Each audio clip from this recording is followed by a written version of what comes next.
대림절 셋째 주일 예배를 드리며 기도를 준비하셨다가 이 시간 장로님 올려드린 간구함이 주님께 상달되게 하옵시고 인생과 신앙의 삶 속에서 주님 안에 참된 안식과 평화와 모든 문제 해결과 우리에게도 주님 주시는 그 능력을 힘입고 세상을 이기며 승리의 신앙과 삶을 원하지만 육신을 입고 살아가는 날 동안 갈등도 때로는 약해짐도 때로는 부족함도 참 많이 우리가 고백합니다. 믿음 안에 주님께서 다시 한번 힘을 주시고 저들의 앉은 자리에서 일어세워 주시고 아버지 하나님 정적인 자리에서 동적인 신앙의 모습으로 나아갈 수 있도록 새 힘을 부어 주시옵소서. 응답받는 그곳에 주를 위한 헌신과 주를 위한 승김과 더 주님 앞에 가까이 나갈 수 있는 신앙의 모습들이 주님께 보여지기를 원합니다. 찬양하는 임마누엘 찬양대를 사랑하여 주옵시고 거룩한 성호를 주님께 올려드렸사오니 영광 중에 받으시고 기쁨의 찬양이 되게 하시며 저들에게는 은혜와 감동의 시간 된 줄로 믿습니다. 종을 세우셔서 또 준비한 말씀 선포합니다. 입술을 주장하여 주옵시고 아버지 하나님 온전히 주어진 시간 말씀으로만 채워주시기를 원합니다. 예수님 이름으로 기도드립니다. 아멘. 우리가 이 대림절을 주님의 편에서 보면은 강림절입니다. 내려올 강자, 내릴 강자죠. 완전한 신으로 계셨던 예수님이 이 땅에 육신의 몸을 입고 내려오셨기 때문에 강림절이 맞습니다. 우리 성도편에서 보면은 대림절이에요. 기다릴 때자입니다.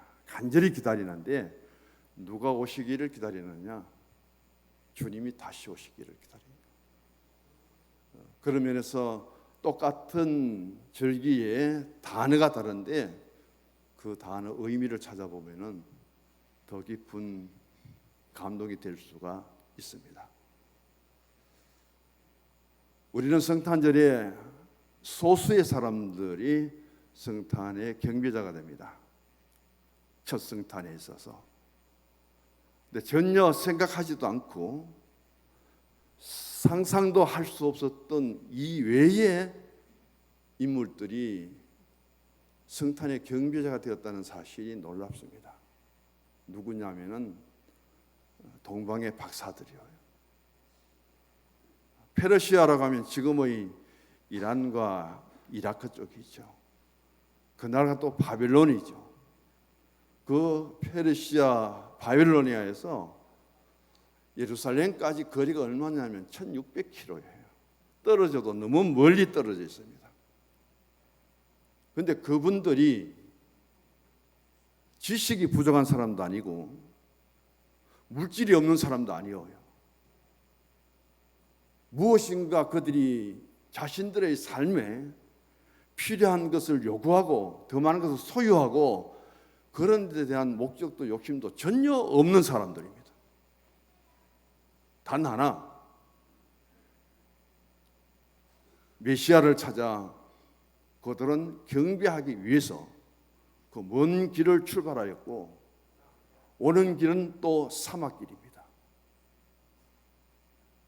무엇을 목적으로 삼고 방향을 잡아서 왔느냐 하면은 하늘의 별이에요.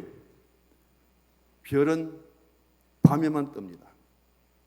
낮에는 아무리 가고 싶어도 못 가요. 왜? 별이 안 보이니까. 자기들이 빨리 가고 싶어도 하나님은 허락하지 않습니다. 날이 어두워지고 밤에 별이 떠야만 별이 인도하는 대로 따라갈 수 있기 때문에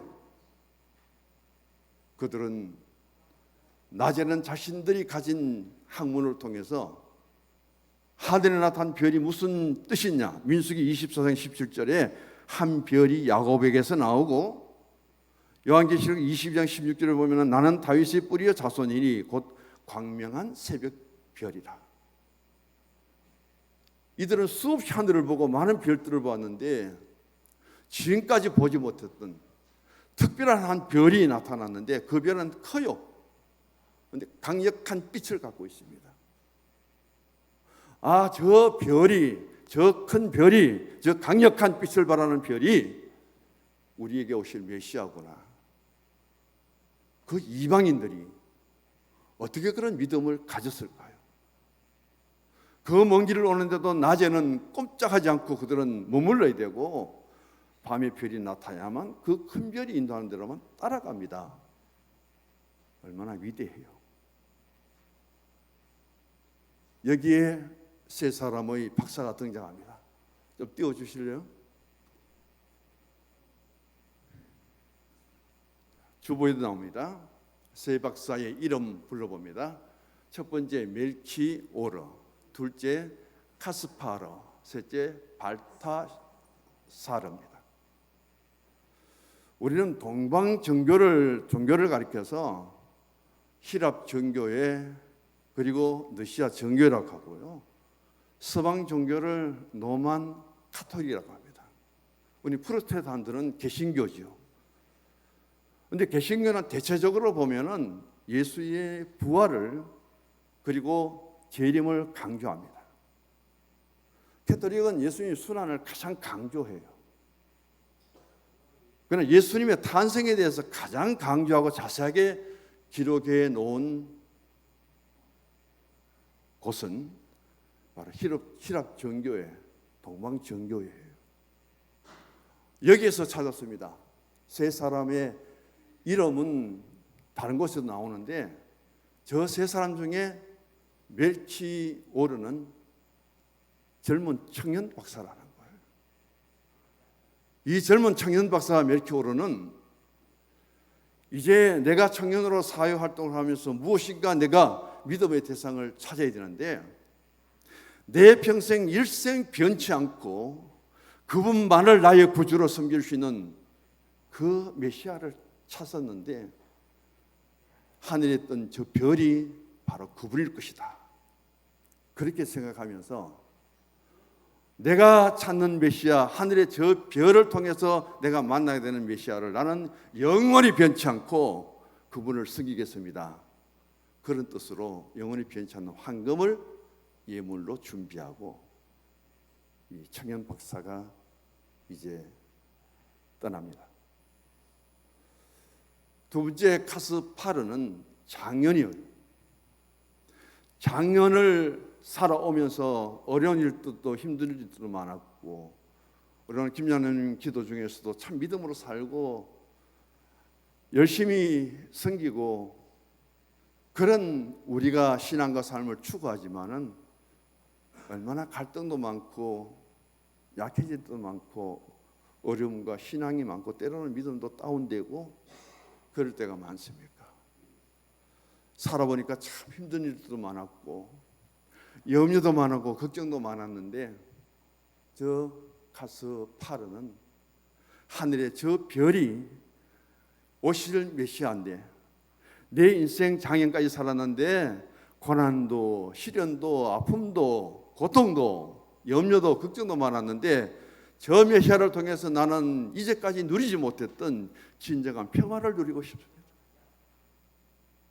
그 메시아가 나에게 평화를 주시고 나의 삶을 좀 더 아름답게 지켜주실 줄로 믿습니다 하고 그렇게 출발하면서 그는 유향을 선물로 가져옵니다.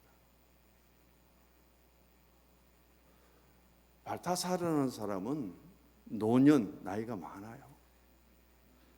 그래서 자신이 하늘의 별을 보고 이제 별을 따라 나서는데 인생을 많이 살았잖아요.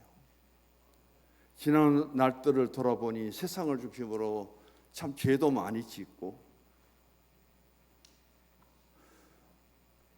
어두운 세상 속에서 방황도 참 많이 했고 그런데 그 메시아라 하여금 나의 모든 죄를 씻어 용서해 주시고 나를 정결케 해 주셔서 내 마지막 남은 생을 통해서 그 메시아로 하여금 영원한 안식에 들어갈 수 있는 그날을 소망하면서 출발합니다.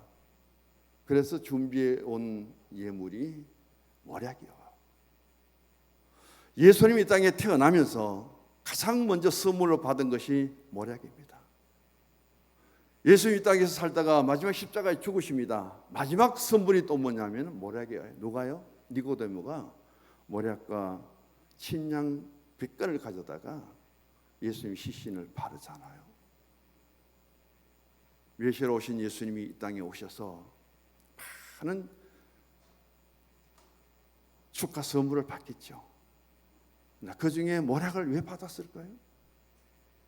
예수님 땅에 모든 것을 마치고 다 이뤘다 하시면서 마지막 한 육체의 시신이 되어졌을 때에 그 시신에 모략을 바르면서 장례를 치르는 그 모습 속에 처음도 마지막도 이 모략을 예물로 받았다는 사실을 오늘 이 세 박사를 통해서 한번 정리해 보시고요. 그걸 영화시킵니다. 오늘 청년의 박사처럼 그런 신앙을 우리가 가졌다면 일생 동안 나는 변치 않고 예수 그리스도를 나의 구주로 섬기고 믿습니다. 어떤 유혹에도 넘어지지 않고 오직 예수님 그분만이 나의 구주요 나의 생명이요 나의 모든 것입니다.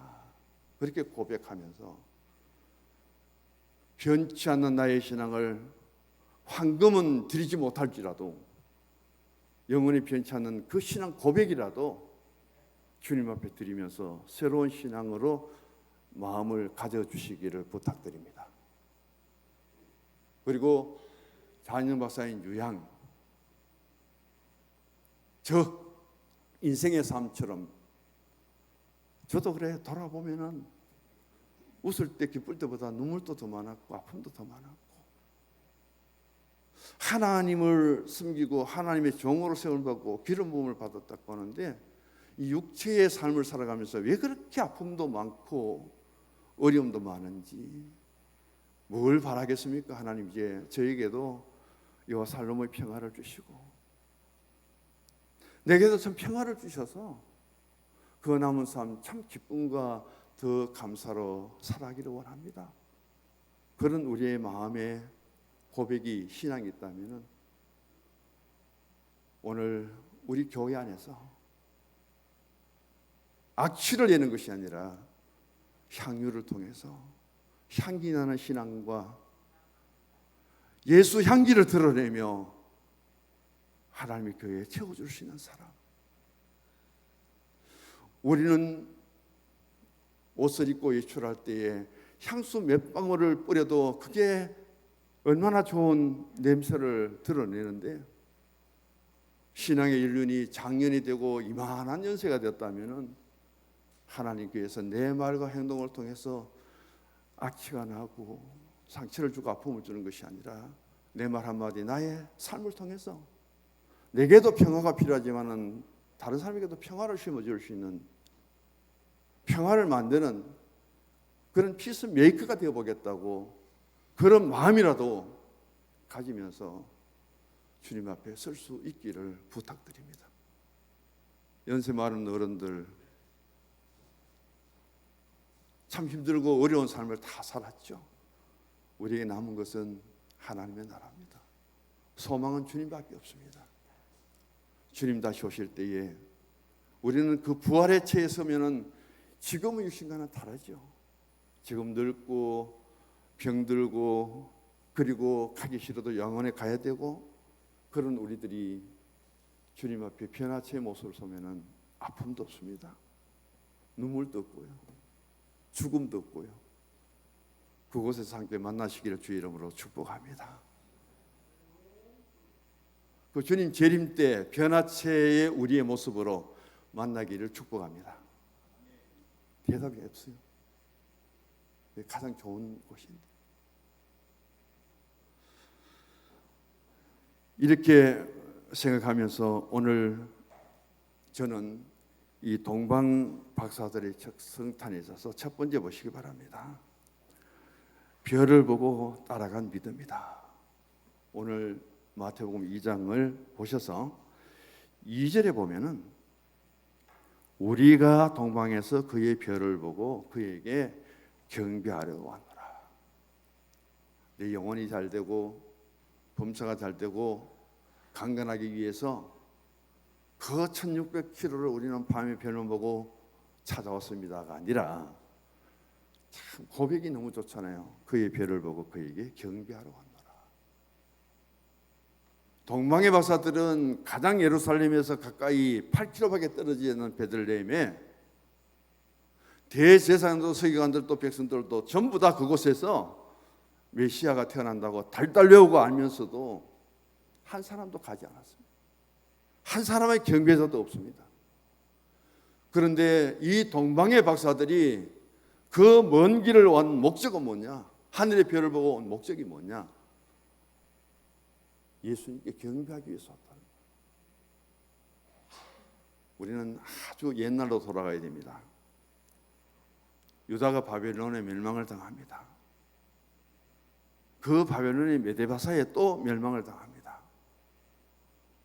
그 바벨론에 끌려가서 총리가 된 사람이 있습니다. 다니엘이죠. 메데바사라가 또 되었는데 그곳에 또 가서 총리가 되고 아주 유명한 인물이 됩니다. 그 당시 바벨론의 총리는, 메소포타미아의 총리는 그 나라의 학자들을 전부 관리를 하고 학문의 세계를 주관하도록 되었답니다. 그래서 동방의 이 세 박사들은 그때부터 다니엘의 영향을 통해서 내려온 그 많은 신앙에 대한 것들을 그들은 전승받았다고 보고요. 특별히 이들의 주어진 학문은 점성술입니다. 하늘의 별을 연구하는 천문학자지, 오늘로 치면. 그런 가운데서 성경에 나오는 한 별이 나타나는데 그 별은 큰 별이에요. 우리는 어떻게 이방인 바벨론에 와서 이 동방의 박사들이 그렇게 예루살렘을 메시아를 찾아올 수 있었느냐? 하나님 이 일을 위해서 일찍이 다니엘을 그 나라로 보낸 거예요. 다니엘을 통해서 신앙이 심어진 겁니다. 그 교육을 받은 거예요. 그 신앙을 전승했던 이 사람들로 하여금, 자, 2절에 별을 보고 경배하러 왔죠. 7절에 보면은 별이 나타난 때를 자세히 묻죠. 박사들에게. 누가? 예루살렘에 살면서도 그것을 보지도 못했고 한 걸음도 따라가지 못했던 헤롯이 질문을 합니다. 그 다음 9절에 가면은 그 별이 문득 앞서 인도하여 가다가 어디 가서 서버리죠. 그 선 곳이 어디냐? 베들레헴에 예수님이 여가 막국간에 태어난 그 자리, 그 위에 별이 멈춰 서버립니다. 10절의 말씀 보면은 이 별을 보고 기뻐했는데, 그냥 기뻐한 것이 아니라 기뻐하고 기뻐했는데 또 뭐야? 앞에는 수식어가 크게 기뻐했는데 또 앞에 수식어가 매우 크게 기뻐했다. 메시아를 만난 진정한 신앙의 심령은 매우 크게 기뻐하고 기뻐하더라. 우리 일생의 삶을 살아가면서 가장 기쁨을 어디에서 얻어야 되느냐? 예수 만남으로 얻어야 됩니다. 예수님께 경배 드림으로 얻어야 되고, 예수님께 예배 드림으로 우리가 얻어야 될 신앙의 반응은 기쁨이에요. 나 기뻐하겠네, 너 기뻐하겠네, 우리 기뻐하겠네. 옆에 본 손 안 잡고 인사합시다. 저는 참 기뻐요. 아무도 압니다. 기뻐하는 얼굴이 참 보기 좋습니다.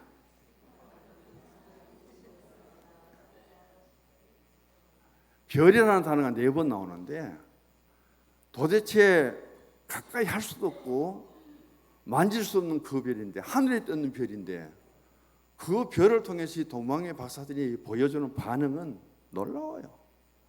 이 땅에 살아가는 사람들은 뭘 보고 있느냐는 거예요. 뭘 보고 그렇게 우리가 경배 대상으로 삼고 무엇을 보았기에 이처럼 기쁨이 있고 그 기쁨을 빼앗을 수 없을 만큼 가득 채워질 수 있느냐? 이게 성탄을 앞둔 우리들의 신앙의 마음가짐이에요. 내 신앙의 자세예요. 저는 이 말씀을 보면서 이렇게 빠져들어가니까 성경이 너무 재밌어요. 제가 20년 넘도록 설교했지만은 청년 박사라는 거, 장영 박사라는 거, 노인 박사라는 거 이제야 알잖아요. 이제야 20년에 몰랐어요. 아마 처음 들었을 겁니다. 성도님. 그런 의미를 가지고 이만큼 기쁜 뜻이 있는데 얼마나 연구해야 될까요? 얼마나 더 봐야 될까요? 얼마나 더 검색을 해야 우리는 찾아갈 수가 있을까요? 그러기 위해서는 우리하고 별 상관없는 것들도 캐톨릭 쪽으로 들어가 봐야 되고요. 분도 출판사에 가지고 캐톨릭 서적도 봐야 되고요. 히랍 정교회는 우리하고 전혀 생소하지만은 히랍 정교회도 들어가 또 찾아봐야 되고요. 기독교는 물론입니다. 그러기 위해서는 많은 시간도 필요하지만은 이제까지 알지 못했던 것을 하나 알고 그것을 찾아내면은 이렇게 마음에 기쁘고 뿌듯해요. 어떤 면은.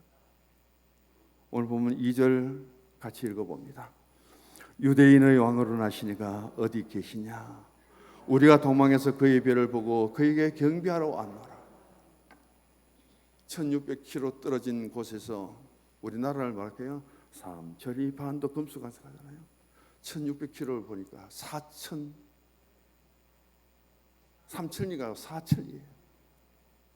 4천리 길을 걸어올 때까지 예루살렘에 도착했을까지. 그런데 별이 갑자기 보이지 않아서 어디서 메시아가 났는지 모르는 이들이 왕이라면 적어도 왕궁에 태어날 줄 알고 왕궁에 찾아갑니다. 헤롯 왕궁에 가서 유대인의 왕이 어디 있느냐 생각지도 않았던 일이에요. 상상도 안 했던 일입니다. 그러나 그들은 지식 속에는 가득 차 있습니다. 헤롯이 묻습니다. 전부 모여라. 이 도망이 바설이 질문하는데 유대인이 왕이 난다고 했는데 어디서 나느냐 하니까 미가서 5장 2절을 달달려가지고 그대로 설명하잖아요. 가지는 않았습니다. 여기서 우리에게 중요한 것은 신앙은 지식이 아닙니다. 아무리 많이 알고 베들레헴에서 태어날 예수에 대해서 그 뒤 대제사장 박사들이 알고 있어도요 안 가는데요. 행동을 하나도 옮기지를 않는데요. 아무리 좋은 신앙 예수에 대해서 하나님에 대해서 많이 알고 있어도 하나님께 예배드리는 장소에 가지 않는데요. 예배를 안 드리는데요. 어떻게 해야 될까요? 행함이 없는 믿음은 죽은 믿음이라. 야고보서는 이런 우리의 신앙을 믿음을 지적하기 위해서 행함이라는 것과 믿음이라는 것을 결부시키면서 우리에게 믿음이 확신이 있냐 행동으로 옮기라 실천하라 그것을 우리에게 들려주고 있습니다.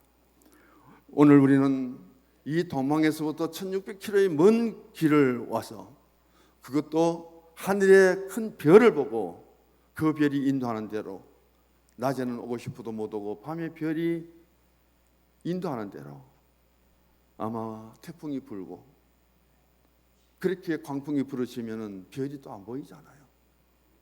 머물러 서야 되는 거예요. 광야의 이스라엘 민족들이 홍해를 건너서 들어갔습니다. 길도 없어요. 목적지도 없어요. 어디로 가야 될지 모릅니다. 그때 하늘에서 불기둥이 나타나는 거예요. 불기둥이 가는 데를 따라갑니다. 불기둥이 없으면 못 가요. 어쩌면 광야의 불기둥의 모습처럼 그 40년의 길을 오늘 도방의 박사들은 그 먼 길을 하늘의 별을 보고 밤에만 움직여서 예루살렘까지 왔다는 그 사실을 보면서 참 믿음 생활이 쉬운 것에도 쉽지 않구나. 대산을 너무 험곡에 가도 그 바벨론에서 예루살렘까지 그 오는 길이 얼마나 힘들어요. 가장 가까이 있으면서 뛰어가면 금방 베들레헴인데 한 발자국도 옮기지 못하고 거기서 머리에만 지식으로 가득 차서 달달려오는 그 대제사장이 얼마나 부끄러워요. 그 서기관들은 얼마나 부끄러워요. 오늘 이 도망의 박사들의 신앙의 결단은 위대합니다. 오직 하나의 별입니다. 하늘에 얼마나 많은 별이 떠 있습니까? 그 모든 별보다 자기들을 이끄는 처음 보았던 그 별을 어떤 유혹에도 포기하지 않고 끝까지 따라왔다는 그 신앙의 모습. 신앙은 스프린트가 아닙니다. 신앙은 마라톤이에요. 어디까지 달려야 되느냐? 내가 죽을 때까지. 그런 신앙을 통해서 오늘 우리는 9절의 말씀 통해서 그 별이 문득 앞서 인도하여 가다가 악이 있는 곳 위에 머물러 섰는지라 열심히 가던 걸음도 멈추세요. 내가 어느 곳에서 내가 선 자리에서 주님이 계십니다. 내가 가던 그곳에, 내가 선 그곳에 하나님이 임재하십니다. 호렙산에 모세가 수없이 왔다 갔던 그곳에 불에 타지 않는 뜰기나무 한 그루, 그 앞에 모세가 섰습니다. 하나님, 그때서야 모세 부릅니다. 하나님의 임재가 거기서 경험되죠. 그 별이 머물러 선 그곳에서 도망에 가서들은 아기 예수님을 만납니다. 그동안 걸어왔던 것의 가장 아름다운 열매예요. 10절의 말씀 보면 저들이 별을 보고 가장 크게 기뻐하더라. 1600km를 달려왔는데 몸은 얼마나 피곤하겠어요. 얼마나 지치겠어요. 아이고 다 왔다고 좀 쉬었다가 천천히 만나자고 그렇게 할 만도 한데 그들은 그 피곤하고 지치고 먼 길을 왔는데도 불구하고 예수님 만난 그곳에서 일생 동안 누리지 못했던 가장 큰 기쁨의 모습을 보여주고 있습니다. 주님을 내 마음속에 모시고 주님이 진정 나와 함께 만남을 통해서 이루어졌다면 나에게도 그런 기쁨을 주시옵소서. 그런 믿음의 기쁨을 내게도 주시옵소서. 세상에 줄 수 없는 기쁨을.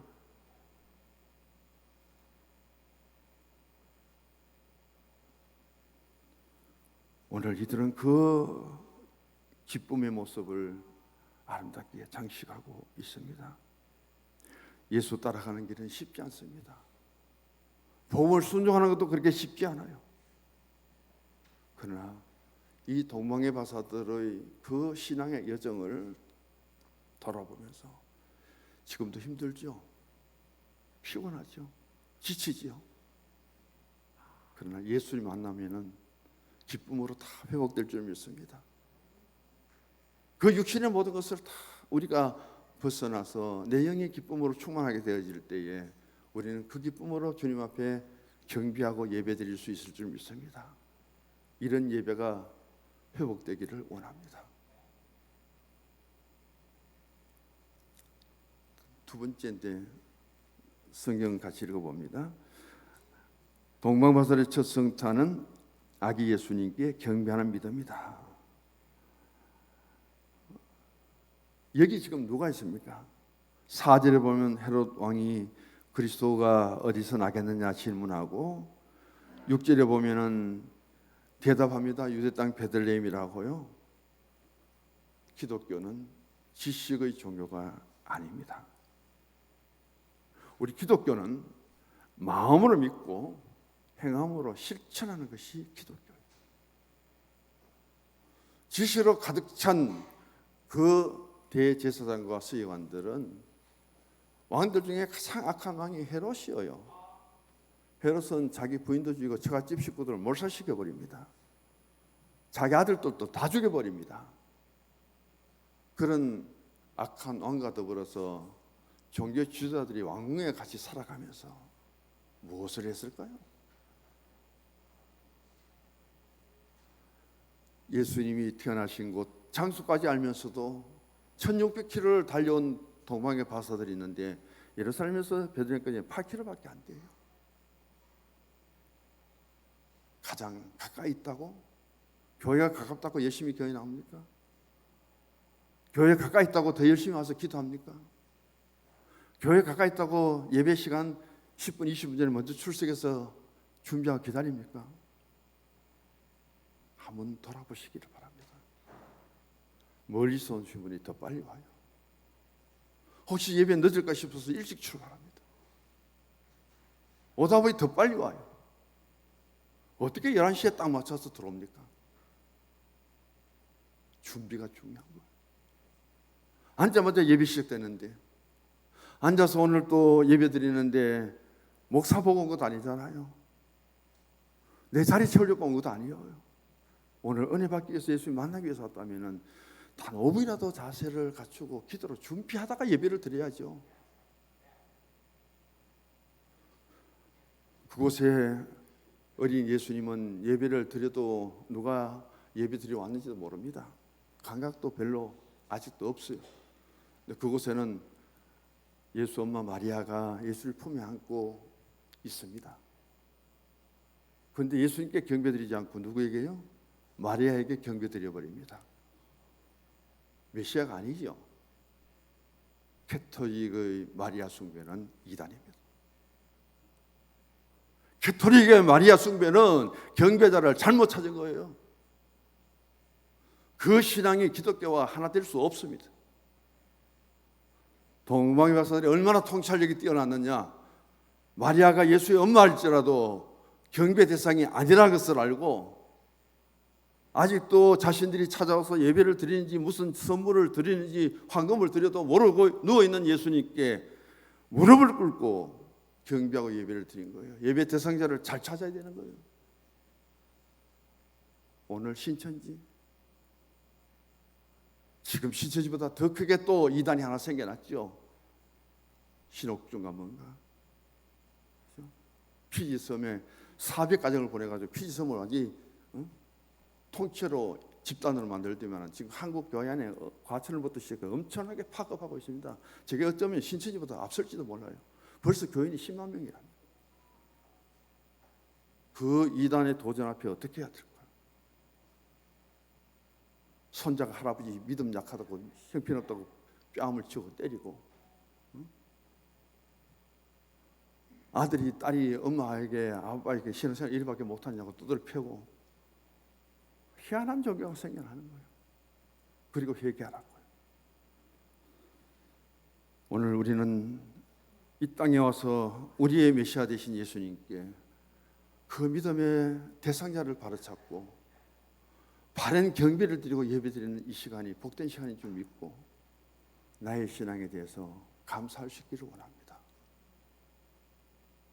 넘어갈게요. 세 번째, 동방의 박사들은 예수님께 오시면서 예물을 드립니다.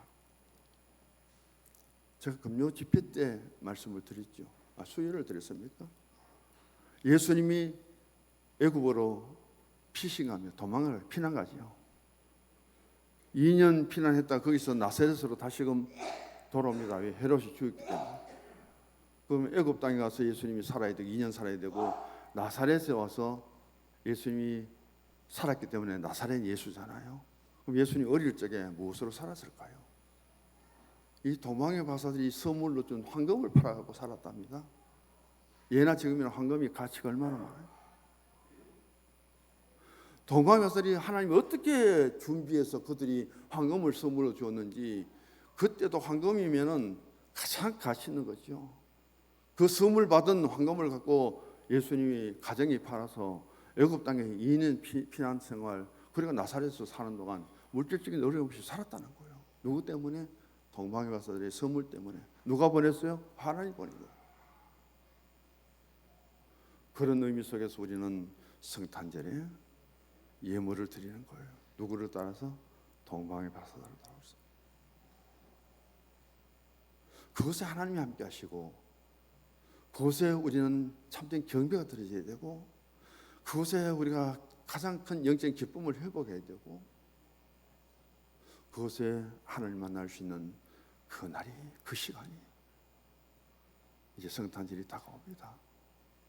기도하고 준비하고 기다리셨다가 강림하시는 예수님 만나고, 내가 기다렸던 그 주님을 옥 만나시고, 가장 중요한 것은 하나님 나팔 소리가 들리고 나의 이름 불릴 그때에 부활체의 모습으로 주님 앞에 함께 설 수 있는 그날의 신앙의 축복이 우리 모두에게 마시기를 주의 이름으로 축복합니다. 주보 마지막 같이 읽습니다. 동방박사 세 사람, 창현 박사와 같이 예수님은 우리가 일생 섬겨야 할 주님이시다.